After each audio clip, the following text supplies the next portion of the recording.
Amém, igreja. Bom dia a todos, a graça e a paz. Tudo bem com vocês?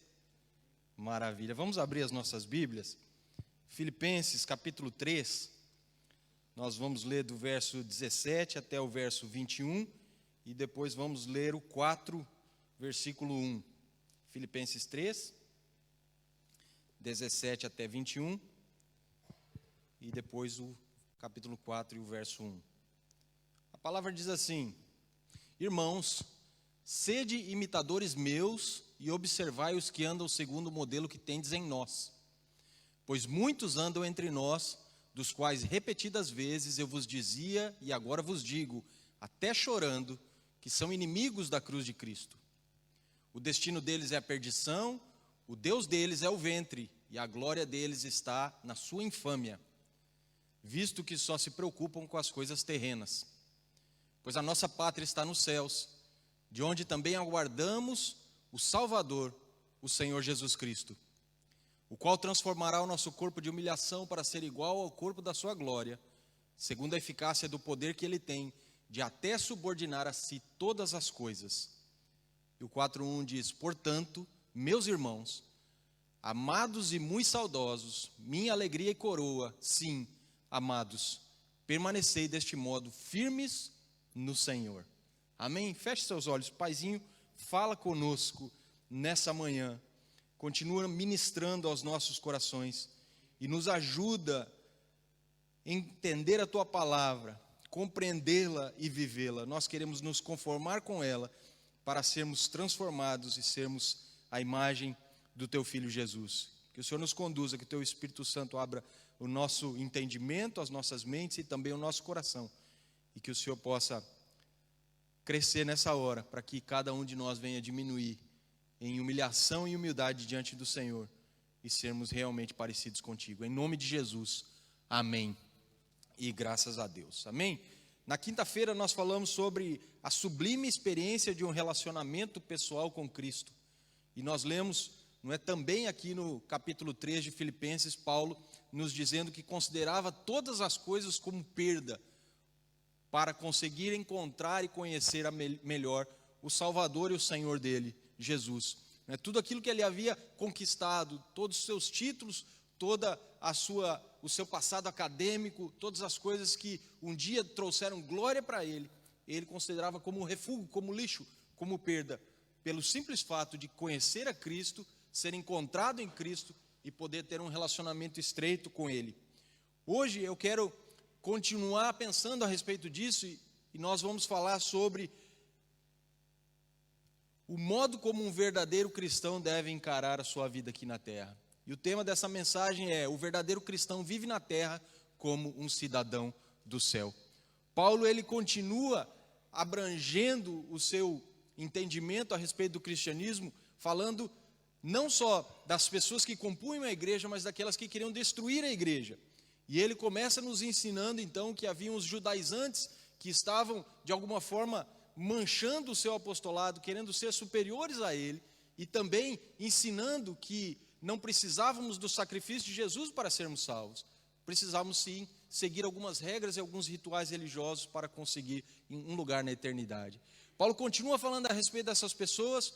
Paulo então ele fala que ele se esquecia das coisas que para trás ficavam, ele seguia para o alvo porque ele queria completar a vocação para a qual ele tinha sido chamado por Deus. E aqui nós vemos Paulo tratando ainda a respeito dos religiosos, mas também fazendo aqui uma curva e falando também a respeito das pessoas que compunham a igreja, mas que viviam de uma forma libertina, de qualquer jeito. Eles já tinham sido salvos por Jesus, mas eles não cuidavam com o modo santo que deveriam viver.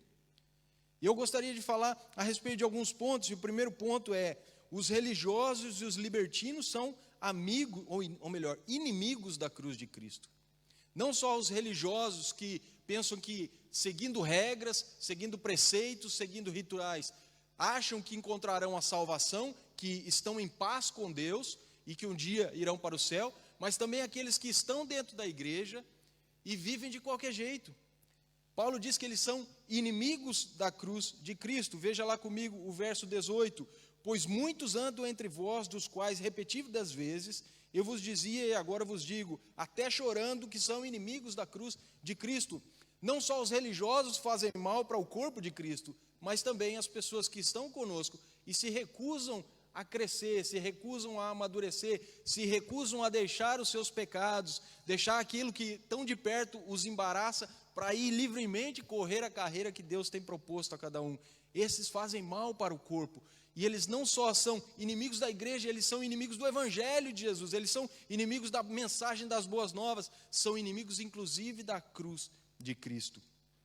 Paulo chama atenção para esses dois grupos de pessoas, um que acham que não dependem da cruz para conseguir a salvação, basta os seus esforços, e outros que, apesar da cruz, eles querem viver de qualquer jeito, porque mesmo com pecado, eles acreditam que vão para o céu.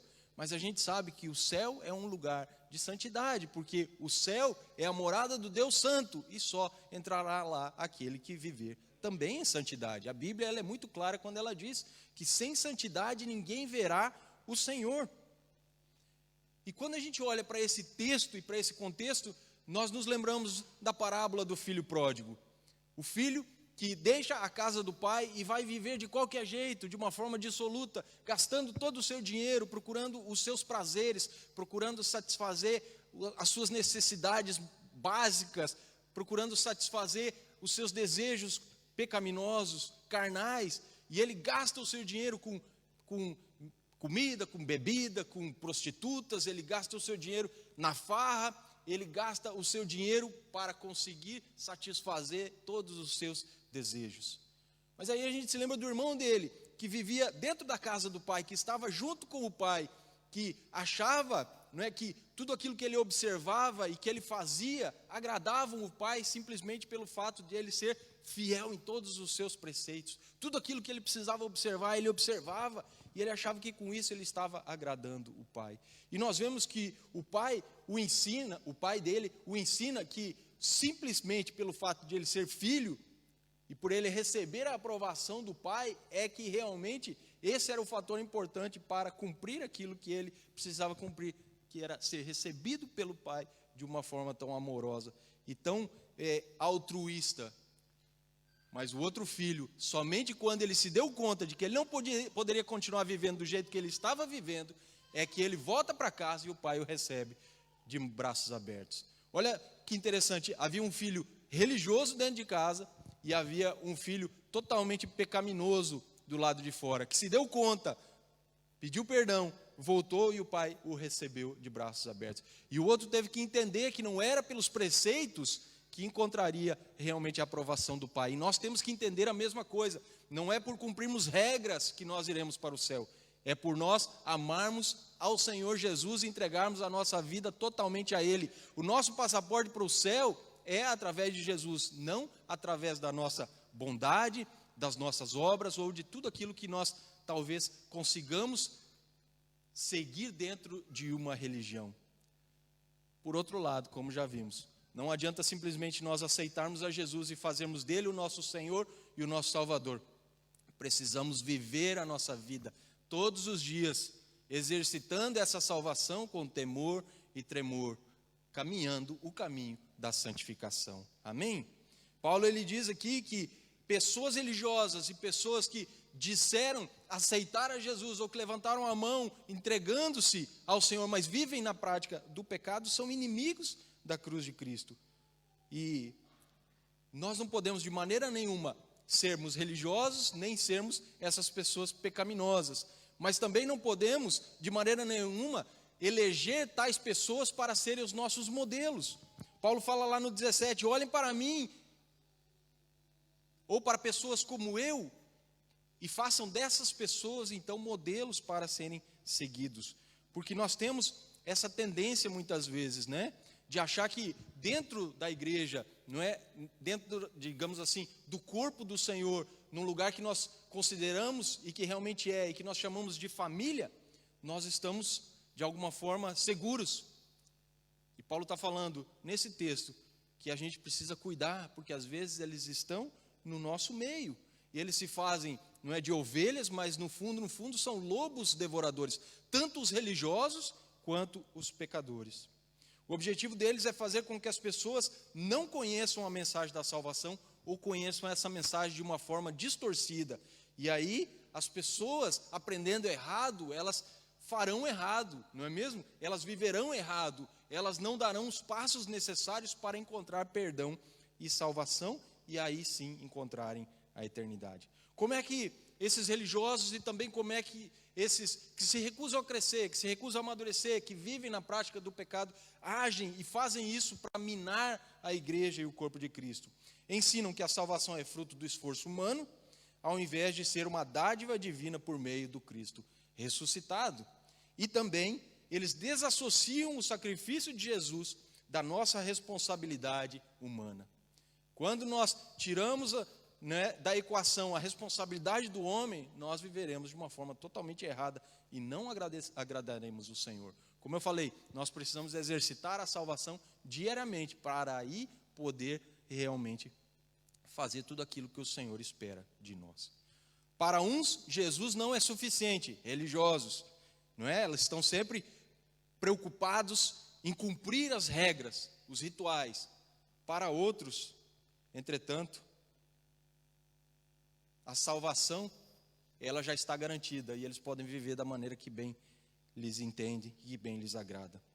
A cruz de Cristo, entretanto, ela nos mostra que nós só podemos ir para o céu através daquele que foi crucificado lá, daquele que morreu por nós, daquele que levou os nossos pecados, daquele que pagou a nossa culpa, daquele que com o sangue nos comprou para Deus, daquele que com o sangue nos purificou, daquele que com o seu sangue, o sangue vertido e derramado na cruz, conquistou tudo aquilo que a gente precisa para isso.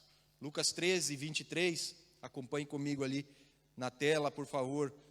Alguém perguntou para Jesus, dizendo: Senhor, serão poucos os salvos? E Jesus no 24 responde: esforcem-se para entrar pela porta estreita, porque eu lhes digo que muitos tentarão entrar nela e não conseguirão.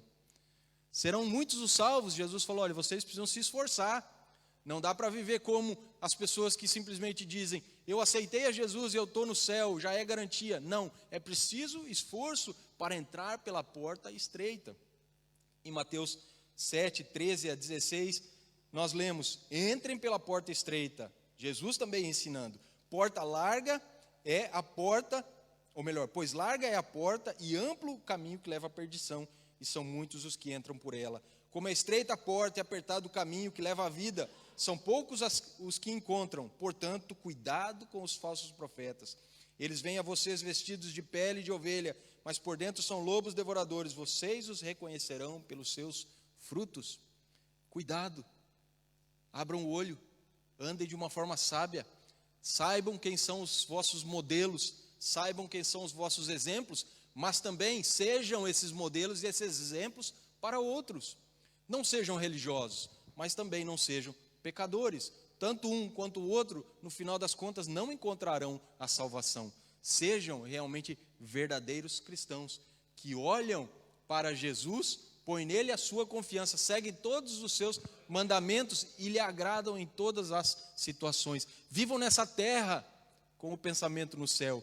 Viva nessa terra sabendo que você é cidadão dos céus.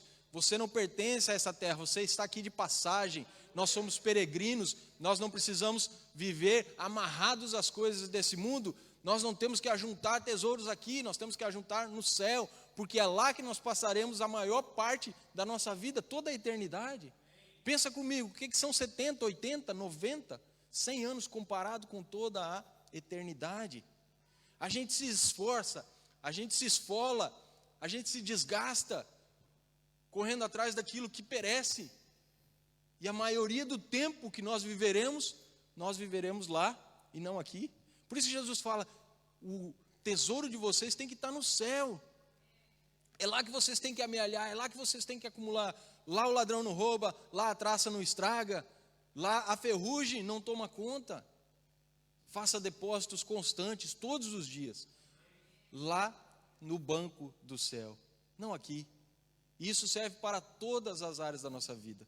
Não persiga coisas dessa terra. Não use o seu corpo para satisfazer prazeres dessa terra. Busque a santidade. E também não seja um religioso, um santarrão, orgulhoso, vaidoso. Não seja dessas pessoas que ficam apontando o dedo para os outros. Não seja daquelas pessoas que, por cumprir um mandamento ou seguir algum preceito da Bíblia, fica batendo no peito, como nós vimos na quinta-feira aquele fariseu fazendo. No templo, quando ele foi para orar, ele batia no peito e dizia: Senhor, obrigado por eu ser fariseu, eu faço tudo aquilo que a lei pede de mim. Seja como o publicano, que não tinha coragem nem de olhar para cima, para o céu, e dizia: tem misericórdia de mim, pecador. Jesus nos conta naquela parábola que esse homem saiu de lá justificado, e não aquele que era religioso.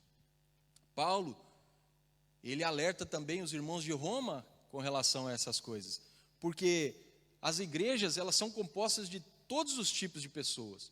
Você tem os salvos e você tem os não salvos, não é? Você tem os orgulhosos, os vaidosos, os santarrões, você tem os religiosos, você tem aqueles que aceitaram Jesus de uma forma genuína, mas também aqueles que aceitaram e vivem na depravação, na devassidão, vivem fazendo coisas como, não é, aquele filho pródigo que foi embora e gastou a sua vida correndo atrás disso.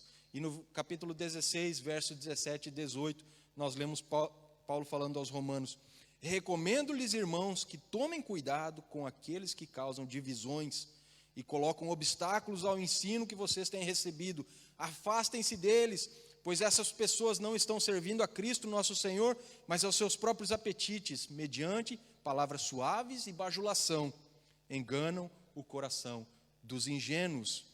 Então, cuidado com os religiosos, cuidado com os libertinos, cuidado com os inimigos da cruz de Cristo. E fica o alerta para nós: eles podem estar no meio da igreja. E fica mais um alerta para nós: talvez eles sejam nós mesmos. Precisamos cuidar de como nós encaramos a vida cristã e precisamos cuidar daquilo que estamos fazendo e também falando.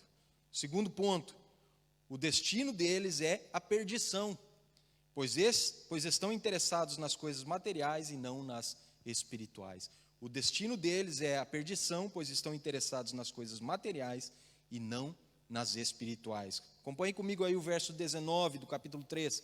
O destino deles é a perdição, o Deus deles é o ventre, a glória deles está na sua infâmia, visto que só se preocupam com as coisas terrenas. Paulo afirma que o Deus deles é o próprio ventre, ou seja, sua própria vontade, sua autossatisfação, sua ganância, a sua vaidade. O Deus de uma pessoa é aquilo que nós dedicamos o nosso tempo, é aquilo que nós nos esforçamos para agradar, é aquilo que nós gastamos o nosso dinheiro com. O Deus de uma pessoa é aquilo que eu gasto os meus recursos, que eu dedico as minhas intenções, os meus esforços. Ou seja, tudo aquilo que nós dedicamos à nossa vida torna-se o nosso Deus. Pode ser para a mulher o seu marido, pode ser para o marido a sua mulher, pode ser os filhos, pode ser um carro, pode ser um emprego, pode ser a profissão, pode ser riqueza, pode ser dinheiro, pode ser inúmeras coisas. Se não for a Cristo, nós estamos falhando, estamos errando, e nós estaremos caindo no erro também de sermos inimigos da cruz de Cristo, e aí o nosso destino também pode ser a perdição. Preste atenção, nós não podemos ser movidos pelas paixões, nós não podemos ser movidos pelas nossas vontades, nós não podemos ser movidos pelas nossas realizações, nem pelas nossas conquistas. Nós não podemos usar, inclusive, a igreja para chegar aonde nós queremos. A igreja não é um trampolim para isso, a igreja não é um local para nós utilizarmos os seus recursos, ou até mesmo as pessoas que compõem ela, para nós chegarmos aonde nós queremos. Buscar, não é, posição, buscar título, buscar notoriedade. Veja como a nova tradução da linguagem de hoje traduz esse verso 19. A nova tradução da linguagem de hoje diz: eles vão para a destruição no inferno, porque o Deus deles é o seu desejo, ou melhor, são os desejos do corpo. Eles têm orgulho daquilo que deveria ser uma vergonha para eles e pensam somente nas coisas que são desse mundo. Você conhece pessoas assim que têm orgulho naquilo que deveria ser vergonha? Você já conversou com alguma pessoa e ela estava contando algumas coisas, ou até mesmo se exaltando, e você fica com vergonha alheia? Você fica pensando assim: por que ela está falando isso? Ela deveria estar caladinha, isso é motivo de vergonha, mas ela está aqui, não é? Se exaltando, contando vantagem. Talvez eu e você já fizemos isso, contando vantagem para algumas pessoas, nos exaltando, e a pessoa, não é, pensando a nosso respeito, essa pessoa devia estar calada. Era melhor estar calada, porque isso é motivo de vergonha, não é motivo de exaltação e de orgulho. O padrão de moralidade dessas pessoas é totalmente distorcido. Ao invés de se envergonhar das suas atitudes e do seu modo de viver, se exibem e contam até mesmo vantagens. Não seja um cristão exibido. Jesus, ele não quis ser igual a Deus, ele não desejou ser igual a Deus, ele se humilhou, assumiu a forma de servo. Faça da mesma forma, humilhe-se, assuma a forma de servo, não queira ser melhor que os outros, não seja exibido. A verdade é que ele tem que crescer e nós temos que diminuir. Quando chegaram para João Batista e falaram: olha, João, tem lá alguém pregando e falando que é o Cristo, dando tudo a entender que ele é o Cristo, e as pessoas estão começando já a largar você de mão porque elas achavam que você era. Ele falou: mas eu nunca falei que era. Elas têm que largar-me de mão, sim, elas têm que ir atrás dele, porque eu não sou digno nem mesmo de amarrar as correias da sua sandália, e importa que ele cresça e que eu diminua. Seja assim também, porque senão a gente vai estar caindo no erro de andar com aqueles que o destino é a perdição. Não se exalte.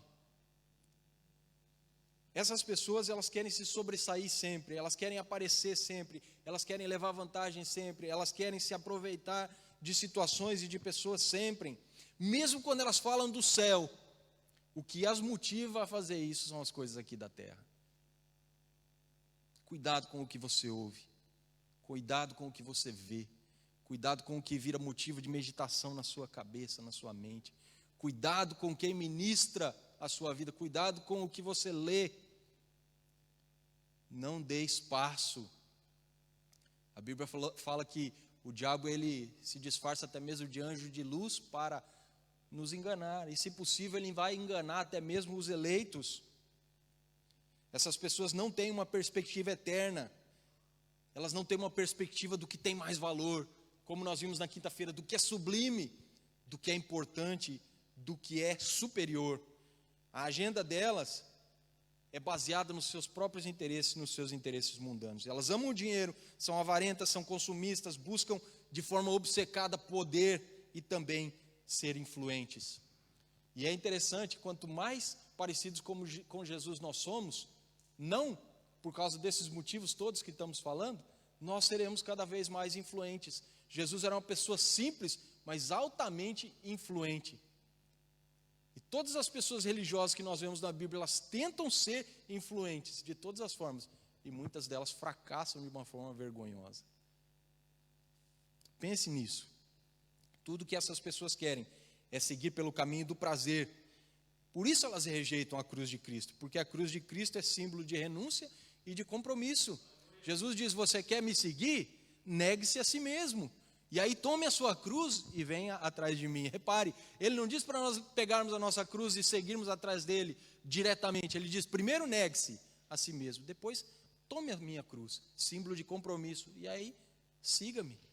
Desse jeito nós estaremos agradando realmente a Deus, e o nosso destino certamente não será como o destino nem dos religiosos, nem dos pecadores. Não será a perdição, mas será a eternidade. Terceiro ponto: o cristão não é desse mundo, a sua pátria está no céu. Acompanhe comigo aí o verso 21 e também o verso 22, ou melhor, o 20 e o 21. 22 não tem nesse capítulo, vocês certeza que já repararam isso, né? O 20 e o 21.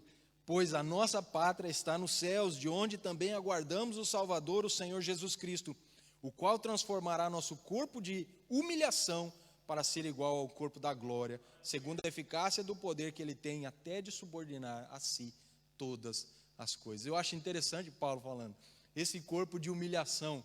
Se nós achamos que nós já fomos humilhados nessa vida, a gente precisa olhar para o apóstolo Paulo.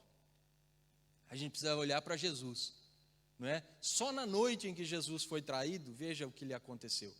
Ele foi traído, ele foi negado, ele foi abandonado, ele foi cuspido, ele foi esbofeteado, ele foi agredido, ele foi zombado, ridicularizado, duvidaram dele, de quem ele era, do que ele dizia, e depois ele foi para a cruz e foi crucificado e morto. O apóstolo Paulo, ele fala assim: se tem muitos aí falsos apóstolos tentando se gloriar, eu vou também aqui dar uma de maluco, dar uma de louco, e eu vou começar a pontuar tudo aquilo que me aconteceu, para vocês verem que eu trago no meu corpo as marcas do meu apostolado, e eu sofro com prazer pelo meu Senhor e Salvador Jesus Cristo. E ele fala: olha, eu já naufraguei, eu já fui apedrejado, não é? Já duvidaram de mim, já me chamaram de fraco, já falaram que o meu apostolado não vale nada, falaram que eu não vi Jesus, falaram que eu não sou como os 12 originais, falaram já tanta coisa, tentaram me diminuir de todas as formas. Eu já sofri no meu corpo as marcas da luta e da batalha. Mas também ele pôde afirmar: esse corpo agora está sendo oferecido como libação, como uma oferta suave diante de Deus. E daqui a pouco eu não estou mais aqui, porque para mim, eu estou até dividido. Eu não sei se eu fico para o benefício de vocês, é bom que eu fique, mas eu quero ir para estar com o Senhor, porque lá é muito melhor. É lucro. É lucro. Nós precisamos atentar para isso, viver nessa terra como um cidadão dos céus. A nossa pátria está lá. Paulo já tinha nos ensinado aqui, até mesmo na quinta-feira, que o passaporte dele para o céu não foi conquistado por causa da sua religiosidade, por causa do seu passado no judaísmo, por causa da sua eloquência, por causa das suas obras, por causa do seu intelecto, por causa do seu passado acadêmico. Tinha sido conquistado por causa da cruz de Cristo. E o nosso também, por mais bem-sucedidos que sejamos aqui na terra, o nosso passaporte é conquistado pelo Senhor Jesus. Se a gente entender esse sacrifício, se entregar a Ele, fazer dele o nosso Senhor e o nosso Salvador, nós estaremos lá também. Mas a vida eterna começa aqui agora, porque o próprio Jesus nos ensina que a vida eterna é conhecer a Deus e aquele que foi enviado por Deus. O próprio Jesus, quando nós temos esse relacionamento, nós vivemos de uma forma eterna a partir da terra. E quando a gente morre, a gente passa da morte para a vida. A gente só faz essa transição. A gente deixa esse corpo e a gente passa a ter um corpo glorificado, que ele também fala a respeito disso aqui no capítulo 3. Paulo já havia nos ensinado isso. Não é por mérito, não é por zelo religioso, não é por boas obras, mas também não é, e muito menos, vivendo de qualquer jeito. Não adianta ter feito a oração aceitando Jesus e aí viver de uma forma como a forma que o filho pródigo viveu. Nós precisamos fazer as coisas direito. O pastor Hernandes Dias Lopes diz: por causa da expectativa de habitar em uma cidade superior, Abraão contentou-se em viver em uma tenda. Por causa da expectativa da recompensa do céu, Moisés dispôs-se a abrir mão dos tesouros do Egito. Por causa da esperança de vivermos com Cristo no céu, devemos buscar uma vida de santidade hoje. Eu vou ler de novo, preste atenção. Por causa da expectativa de habitar em uma cidade superior, Abraão contentou-se em viver em uma tenda. Por causa da expectativa da recompensa do céu, Moisés dispôs-se a abrir mão dos tesouros do Egito. Por causa da esperança de vivermos com Cristo no céu, devemos buscar uma vida de santidade hoje. Somos peregrinos nesse mundo, não somos daqui. Nós nascemos de cima, do alto, e nós vamos voltar para lá. O nosso céu, não é? O céu de Deus, melhor dizendo, não é nosso, é de Deus, não é? É a nossa origem e também será o nosso destino. Por mais loucura que isso possa parecer. E o evangelho é assim mesmo. Para aqueles que não entendem é loucura, mas para nós que somos salvos é poder de Deus. Amém? 1 Coríntios 15, 19 diz: se nós esperamos em Cristo só nessa vida, somos os mais miseráveis de todos os homens. Ansiamos pelo céu, desejamos o céu. Somos de lá e para lá voltaremos. Se você, por acaso, não tem esse entendimento, tenha, no nome de Jesus. E se por acaso você não anseia pelo céu, reveja aí os seus conceitos e faça todas as adaptações necessárias para que você passe a entender completamente e ter essa vontade de voltar para casa. O filho pródigo, ele se deu conta. Ele falou: eu estou fazendo tudo errado. Pequei contra os céus, pequei também contra o meu pai. Eu vou voltar, eu vou pedir perdão e vou falar para ele que eu quero estar na casa dele, independente da posição que eu tenha. Ele sentiu saudade de casa e ele retornou. O religioso estava em casa e não se dava conta. Se a nossa vida ela está em Deus, a nossa pátria está nos céus. A nossa conduta também deve ser compatível com essa cidadania. Paulo, escrevendo a Tito, ele diz: porque a graça de Deus se manifestou salvadora a todos os homens. Ela nos ensina a renunciar à impiedade e às paixões mundanas e a viver de maneira sensata, justa, piedosa nesta era presente, enquanto aguardamos a bendita esperança, a gloriosa manifestação do nosso grande Deus e Salvador, Jesus Cristo. Amém?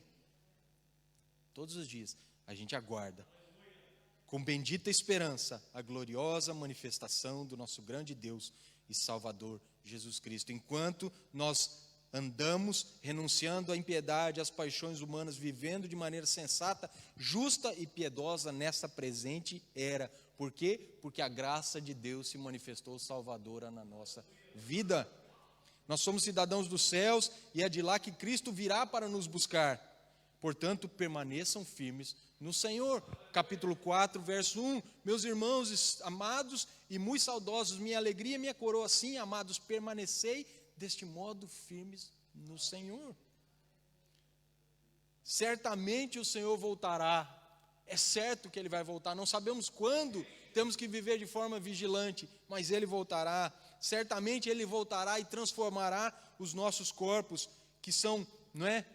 Esses corpos que vão se deteriorando, que vão se envelhecendo, que vão sendo calejados, que vão sendo castigados aqui nessa terra, para fazer de cada um de nós pessoas glorificadas, com corpos gloriosos como é o seu corpo. E Ele faz isso segundo a eficácia do seu poder. A Bíblia, a Mensagem, traduz esses dois versos que lemos da seguinte maneira: a vida que temos aqui é muito melhor. Somos cidadãos dos céus, esperamos a vinda do Salvador, do Senhor Jesus Cristo, que transformará nosso corpo terrestre em um corpo glorioso como o dele. Ele nos fará belos e perfeitos com o mesmo poder que deixa tudo como deve ser em toda a parte. E ontem à noite, eu estava revisando essa mensagem e Deus me fez lembrar de um versículo e eu incluí esse versículo. Eu queria ler esse versículo, mas antes de ler esse versículo, eu quero chamar a atenção para o que o pastor Elias falou a respeito dessa figura aqui. O pessoal que está desse lado não consegue ver, mas depois que acabar o culto, você vem para cá e você repara aqui no sacerdote tocando o chofar. E o pastor chamou a atenção para a situação que nós viveremos quando a trombeta tocar, num abrir e num piscar de olhos. Eu virei para a Isabela e falei assim: Deus me lembrou do versículo e eu incluí 1 Coríntios 15, 52, no momento, num abrir e fechar de olhos, ante a última trombeta, porque a trombeta soará, os mortos ressuscitarão incorruptíveis e nós seremos transformados. Amém? E nós seremos transformados. Nós ressuscitaremos incorruptíveis, porque também o apóstolo Paulo nos ensina que a corruptibilidade, ela precisa ser transformada em incorruptibilidade, para assim nós herdarmos o céu. Do jeito que nós vivemos aqui na terra, não tem como nós irmos para o céu, se não for através do sangue precioso de Jesus Cristo, derramado na cruz, que perdoa os nossos pecados, nos limpa, nos lava completamente, e quando Ele retornar, Ele nos dará um corpo glorificado, incorruptível, que permitirá entrarmos no céu, para fazermos companhia para Ele, por toda a eternidade. Eu gostaria que você pudesse ficar de pé. Esse corpo de humilhação, sujeito à fraqueza, à enfermidade, ao pecado e à morte, será revestido da imortalidade e brilhará como a luz do sol. Preste atenção nisso, nosso corpo de humilhação, sujeito a fraquezas, enfermidades, pecado e morte, será revestido da imortalidade e brilhará como a luz do sol. O mesmo apóstolo Paulo ensinou isso aos romanos, dizendo: quando Cristo retornar, nós seremos conforme a imagem do Filho de Deus. Amém? Você pode dar um aleluia por isso? Quando Cristo retornar, nós seremos conforme a imagem do Filho de Deus. Que o Senhor possa nos ajudar, que o Senhor possa nos dar força, que a gente possa ter responsabilidade de vivermos a nossa vida aqui na terra como cidadãos dos céus, com um pensamento no alto, não apegado com as coisas daqui, não agindo como religiosos que acham que conquistarão o céu por causa dos seus esforços e das suas obras, não como libertinos que pensam que por terem aceitado Jesus podem viver de qualquer maneira, de uma forma pecaminosa e mesmo assim serem salvos. Que a gente não possa ser de forma alguma inimigos da cruz de Cristo, mas que a gente também preste atenção e não faça desses inimigos modelos e exemplos na nossa vida. Paulo fala no verso 17: irmãos, sede imitadores meus e observai os que andam segundo o modelo que tendes em nós. Que a gente venha ter cuidado, porque esses podem estar entre nós e talvez nós sejamos também alguns deles. O destino dessas pessoas é a perdição, porque estão interessados somente nas coisas terrenas e materiais, mas a nossa pátria está nos céus. Amém? Feche seus olhos. Paizinho, no nome de Jesus, nós oramos agradecidos por essa palavra e queremos dizer: Senhor, eis-nos aqui, que o Senhor perdoe os nossos pecados, que o Senhor nos lave e nos purifique com o sangue do Teu Filho Jesus vertido na cruz, e que o Senhor nos salve e nos leve para morar com o Senhor por toda a eternidade. 70, 80, 100 anos aqui na terra não são nada comparados com toda a eternidade ao Teu lado. Que não venhamos a ser religiosos, que não venhamos a ser pecadores, que não venhamos, Senhor, ser inimigos da cruz do Senhor, mas que nós possamos viver aqui nessa terra com o pensamento no céu, porque lá está a nossa cidadania e o nosso passaporte já foi conquistado na cruz do Calvário pelo nosso Senhor Jesus Cristo. Que o Senhor abençoe a Tua igreja, que o Senhor abençoe todos nós que estamos aqui na Tua casa, todos aqueles que estão em casa cultuando ao Senhor conosco. Que o Senhor possa nos visitar com poder e que o Senhor possa colocar em nós o selo do Teu Espírito Santo e que o Senhor possa nos fazer viver compromissados contigo e tendo responsabilidade diária nos atos, nas palavras e em todas as situações que dizem respeito à nossa vida. No nome de Jesus, amém e graças a Deus.